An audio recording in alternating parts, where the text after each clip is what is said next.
L'obéissance à Dieu est votre raccourci. Shalom, bien-aimés dans le Seigneur.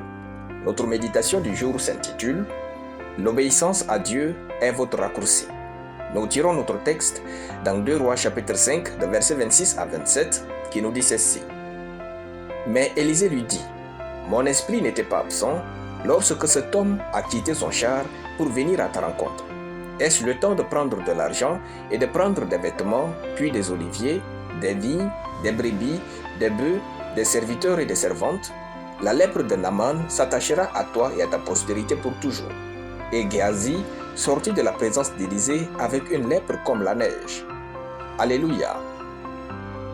Il n'y a pas de raccourci sûr au succès que votre obéissance à Dieu. Vous ne pouvez pas réussir dans ce monde juste en imitant ce qui est bien. Même si vous imitez les bonnes méthodes qui ont fait réussir les autres, vous allez échouer tant que vous ne faites pas ce que Dieu attend de vous. Vous ne réussirez jamais par jalousie. Vous ne réussirez jamais en convoitant ce que les autres ont. Même s'ils vous donnaient cette chose que vous désirez chez eux, vous échouerez avec. Dans notre verset, Géasi, l'assistant d'Élisée dans le ministère prophétique, a choisi de réussir par la convoitise. Il fut maudit, lui et sa famille. Obtenir une chose en dehors de votre obéissance à la parole et à la voix de Dieu n'attirera que la malédiction sur vous. Frères et sœurs, la désobéissance retarde la réalisation des prophéties. Car l'obéissance est le raccourci sûr de Dieu pour tout homme qui veut vivre le bonheur. Votre bonheur n'est pas au ciel, mais dans votre obéissance à la parole et à la voix de Dieu. Votre santé n'est pas au ciel, mais dans votre obéissance à la parole et à la voix de Dieu. Vos bénédictions ne sont pas au ciel, mais dans votre obéissance à la parole et à la voix de Dieu.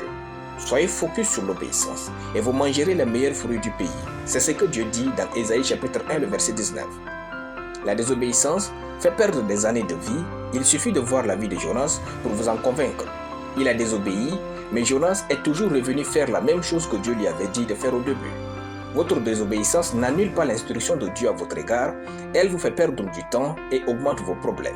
Puis, le jour où vous vous repentirez, vous reviendrez faire la même chose que Dieu attendait de vous.